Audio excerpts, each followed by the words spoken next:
예, 하나님 말씀 보겠습니다.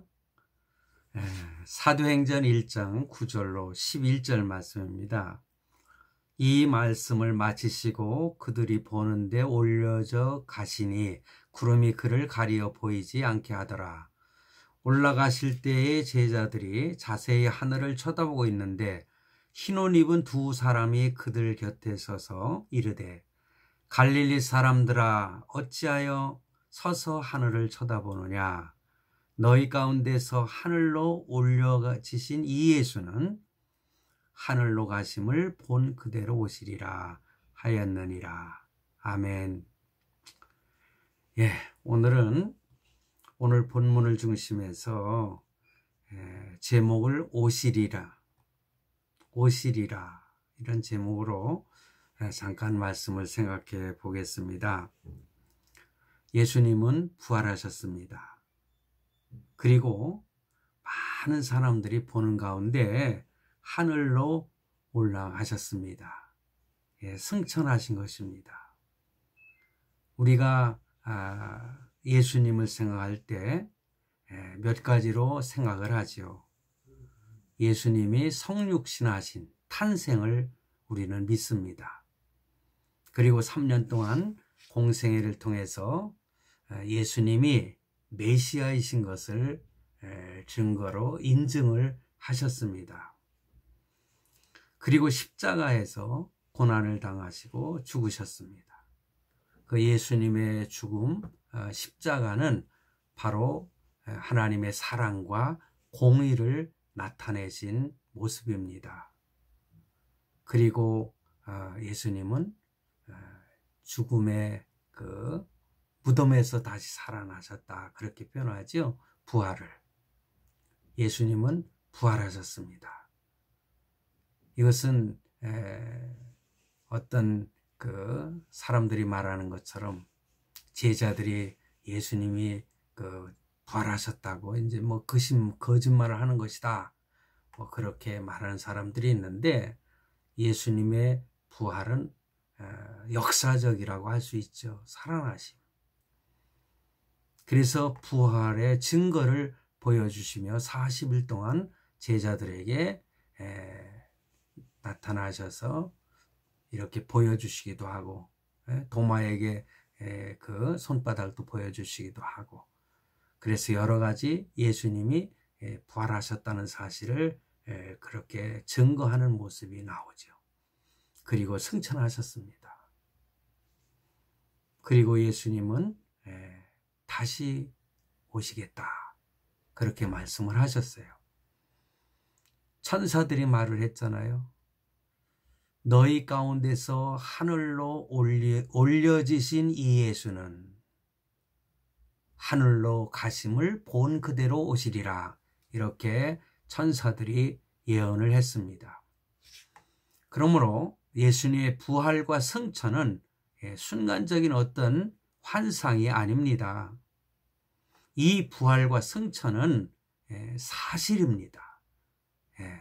팩트입니다. 그래서 너무나 구체적이시고 확실한 것을 성경에서 보여주고 바로 역사적인 기록에 그렇게 나타나 있습니다. 우리가 먼저 생각할 것은 첫 번째로 예수님은 하늘로 올라가셨습니다. 본문 9절에 그들이 보는 데서 올려져 가시니 구름이 저를 가리어서 보이지 않게 하더라. 그러니까 구름 위로다가 하늘로 승천하셨어요. 우리가 참 온 우주를 생각해 보면 엄청난 크기의 우주인데, 예수님이 하늘로 올라가셨는데 예수님이 지금 계신 곳은 어딘가? 한 우주의 어느 별이 새로운 영원한 천국을 만드시고 거기 계시는지, 뭐 많은 사람들이 자기는 천국에 다녀왔다 이렇게 말을 하는데, 그들이 말하는 것이 사실인지, 참 우리는 천국에 대한 것은 실체적인 그 모습을 정말 확실하게 말할 수 있는 사람은 나는 하나도 없다고 생각을 합니다. 어쩌면 사단이 미혹하기 위해서 사람들을 통해서 뭐 이 꿈속에 갔다 왔다, 뭐 실제로 그 갔다 왔다 그렇게 말을 하는데 우리는 그런데 그렇게 귀 기울일 필요는 없습니다. 왜냐?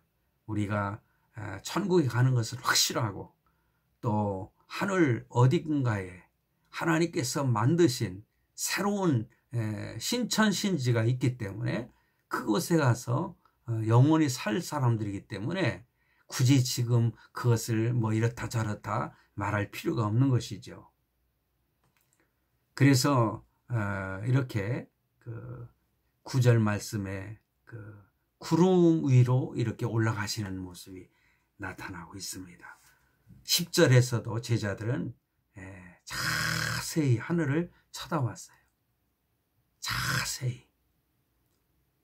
바로 제자들이 증인이십니다.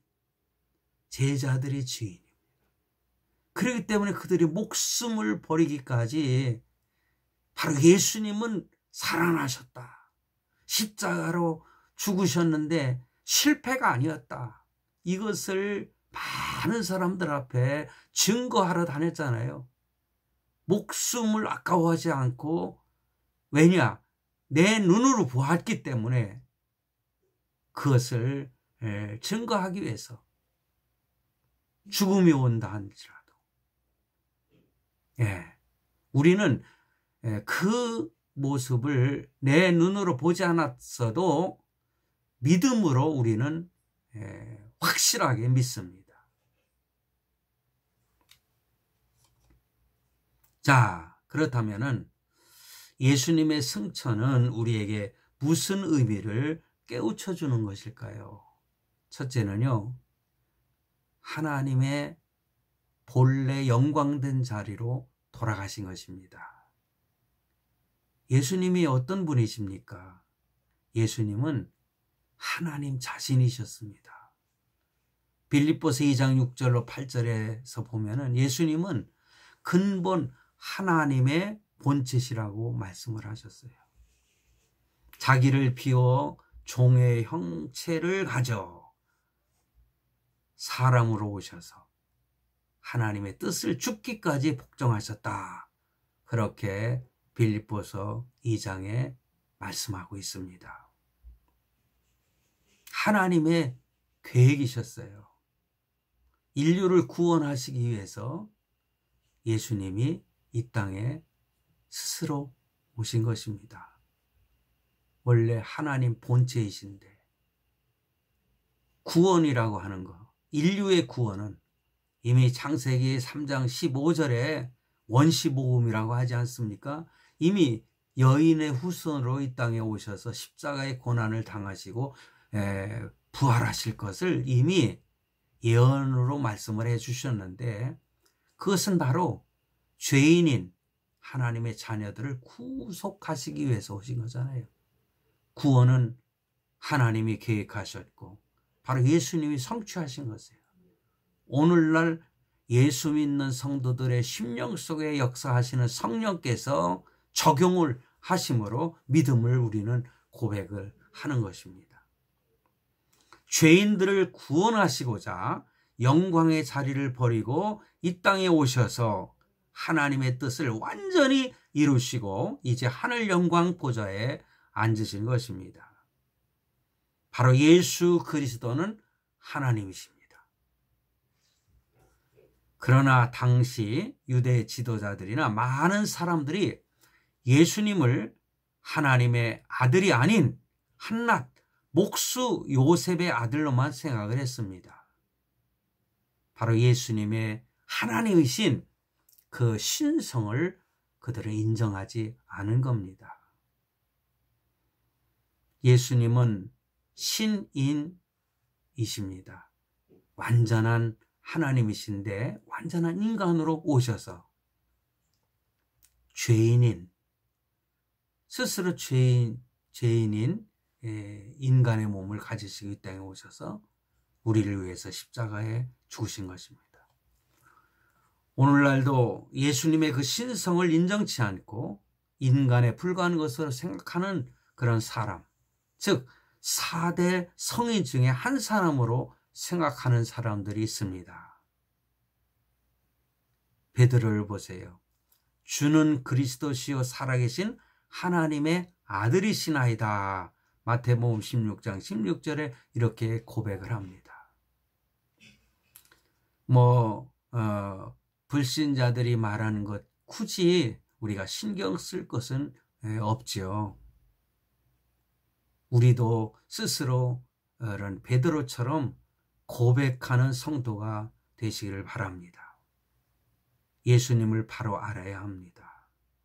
하늘로 승천하신 것은 바로 예수님께서 하나님이심을 증거하는 것입니다.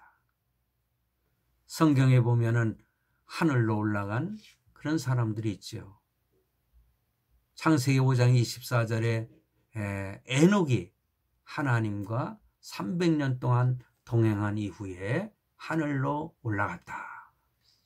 그리고 열왕기하 2장 11절에 엘리야를 하나님께서 불병거로 이렇게 데려가신 모습을 생생하게 우리에게 그 성경을 통해서 보여주고 있습니다.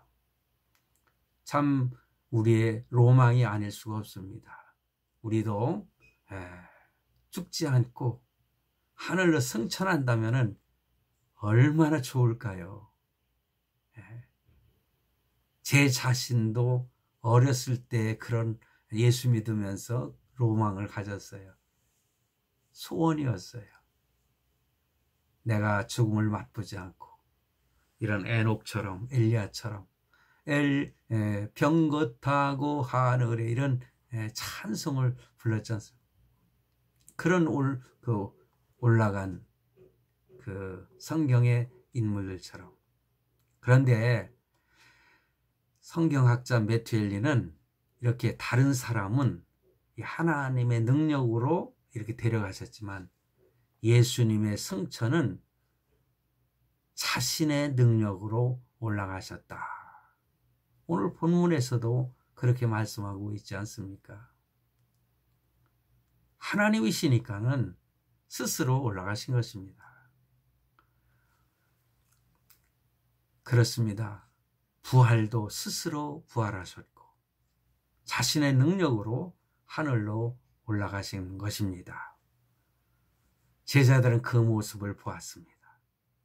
주의 깊게 바라보고 있었습니다. 착각일까? 환상일까? 아니죠. 자신들의 눈으로 확인한 것이죠. 예수님이 하늘로 올라가면서 구름 사이로 사라져버리는 거예요. 그런데 그 본 모습대로 천사 흰 옷 입은 두 사람이 외쳤잖아요. 너희들은 하늘만 바라보고 있느냐? 너희들이 본 예수는 그 본 모습대로 다시 오시리라.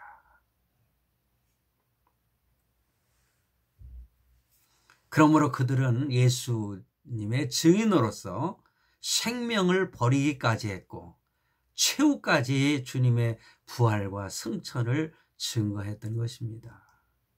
그리고 예수님은 다시 오신다. 마라나타. 사도 요한은 요한계시록을 기록하면서 마지막 부분에 마라나타, 주 예수여 오시옵소서. 그렇게 하고 마무리 짓지 않습니까? 예수님이 다시 오시면은요, 이 세상은 그것으로 끝인 것입니다. 그리고 예수님이 올라가신 그 의미, 두 번째는요, 예수님의 그 승천은 하나님의 일을 완성했다는 사실을 확인시켜주는 증거입니다. 이미 십자가상에서 예수님은 다 이루었다 이렇게 말씀을 하셨습니다. 바로 십자가는 실패의 상징이 아닙니다. 하나님의 일을 이루신 완성의 표시요 승리의 표시인 것입니다. 십자가의 승리가 있었기에 부활과 승천의 영광이 있게 된 것입니다.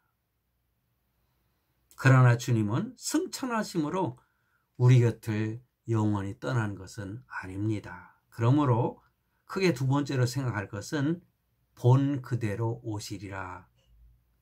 오시리라 그것입니다. 바로 천사의 말은 예수 그리스도의 재림의 예언이죠.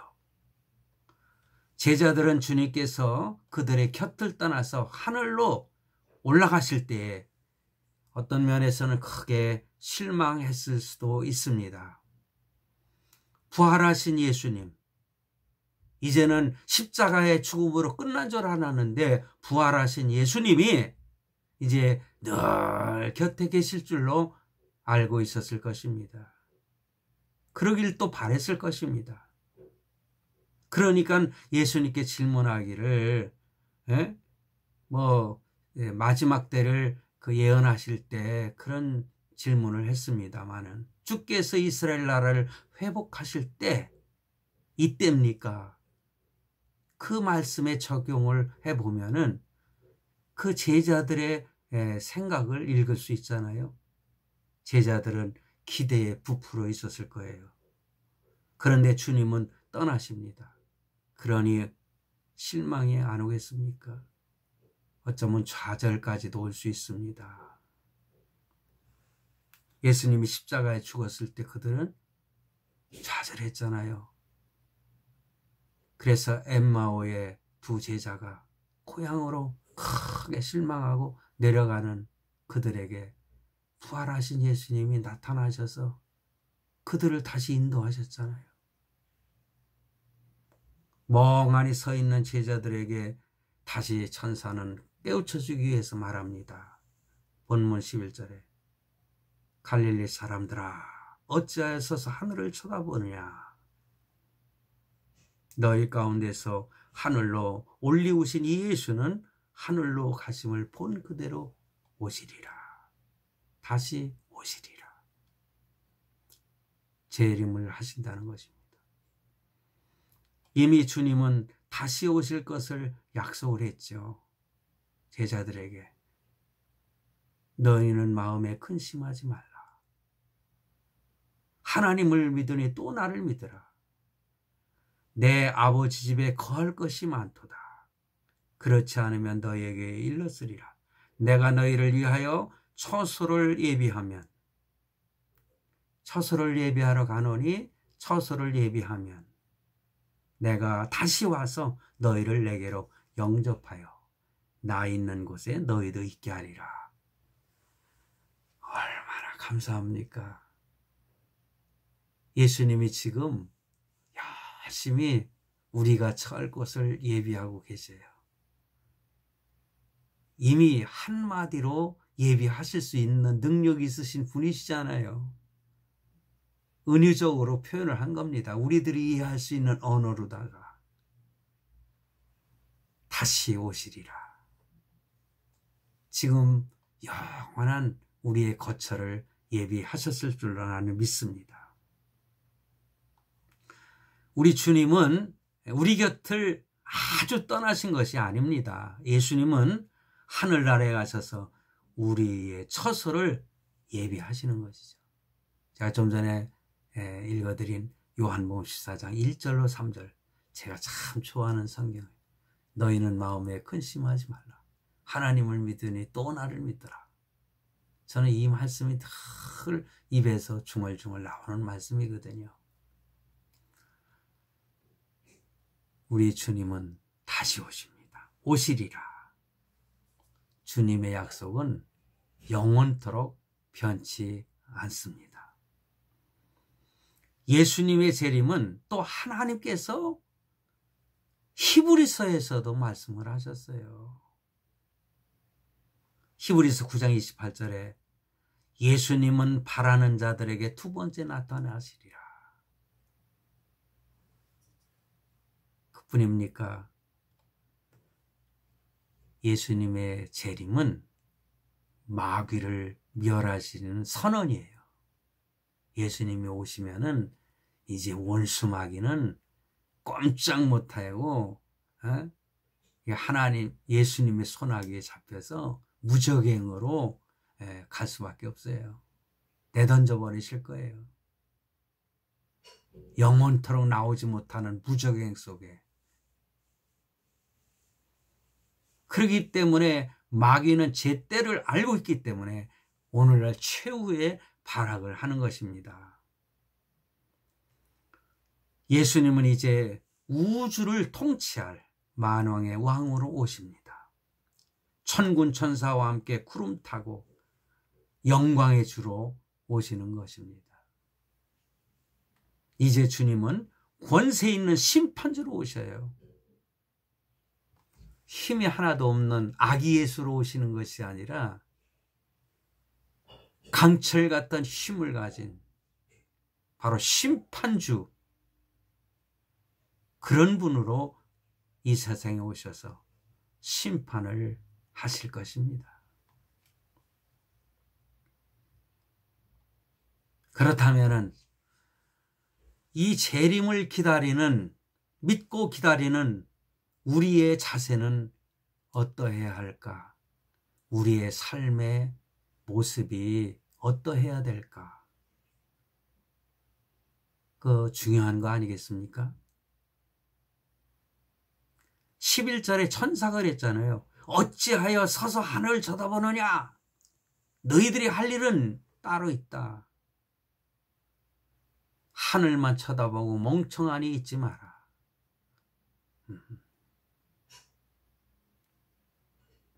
시리에 빠져 있을 수 없다는 것입니다. 이제 우리는 다시 오시마 약속하신 주님이 오실 때까지 해야 할 일이 있습니다. 주님께서 승천하시기 전 우리에게 말씀하신 그 명령을 잊지 말아야 되는 것입니다. 지상명령이요 마지막 유언의 말씀, 내 증인, 내 증인이 되리라. 내 증인이 되라, 그 말씀이에요. 주님을 전하라는 거예요. 너희들이 실제 봤지 않느냐? 내 눈으로 확인했지 않냐? 나는 이렇게 살아있지 않냐? 십자가의 죽음으로 끝난 것이 아니었지 않냐? 부활했지 않냐? 부활의 증거자가 되어라. 증인이 되어라. 그러므로 재림을 믿는 성도는 내 주변의 가족이나 친척이나 많은 사람들을 향해서 예수님은 부활하신 주님이고 승천하셨는데 다시 오실 것입니다. 그러니 예수를 믿으십시오. 영접하십시오. 그렇게 전해야 되지 않겠습니까? 어느 교회에서 보니까는 선교표를 이렇게 정했더라. 가든지 보내든지 하게 하옵소서. 예, 제가 인도 선교사로 잠시 다녀온 적이 있습니다. 그곳에 가보니까 정말 선교사들이 필요해요. 그리고 선교사들에게 지원하는 모든 것들 너무 따지지 마세요. 거기서 무엇을 하든지 그들에게 후원을 했다면 어디에다 쓰고 어디에 이런 것까지 너무 꼼꼼히 따지지 마세요. 그냥 보내시고요. 마음껏 후원해 주세요. 그러면 그들은요. 거기서 정말 저는 그 모습을 봤어요. 평신도 선교사들도요. 얼마나 뜨겁게 열심히 전도하고요. 사역을 하는지 몰라요. 한 달에 3, 40만 원밖에 후원을 받지 못하는 그 참 먹고 살기도 정말 바득바득 힘든 그런 상황에서도요. 이 평신도 선교사들도 얼마나 열심히 복음을 전하는지 몰라요. 활동을 열심히 합니다. 그리고 그 인도뿐만이 아니겠죠. 다른 데도 마찬가지. 제가 본 건 인도니까 거기서 그 인도 그 자체적인 그 인도 사람들을 갖다 훈련시키고 해서 복음을 전하려고 그런 일들을 얼마나 하는지 몰라요. 그러니까는 자기 스스로 가든지 아니면 후원자가 되든지 그러니까 보내는 선교사가 되라는 거죠. 너무나 좋은 표 아닙니까? 가든지 보내든지 하게 하소서. 열심히 복음을 나누어주는 교회가 되어야 됩니다. 선교하는 교회, 선교하는 성도가 돼야 될 것입니다. 마귀는요, 그것을 못하게 만들어요. 게으르고 나태하게 만들어요. 오늘 한국 교회가 전에는 열심히 선교도 많이 하고 기도도 많이 하고 바른 진리 안에서 참 열심히 그 복음을 전하고 교회가 성장해 왔는데 오늘날에 얼마나 참 부패했는지 모르겠어요. 게으르고 나태하지 말고 우리의 생명이 다하는 그날까지 주님의 재림을 증거하는 복음의 사자들이 되기를 간절히 바랍니다. 감사합니다.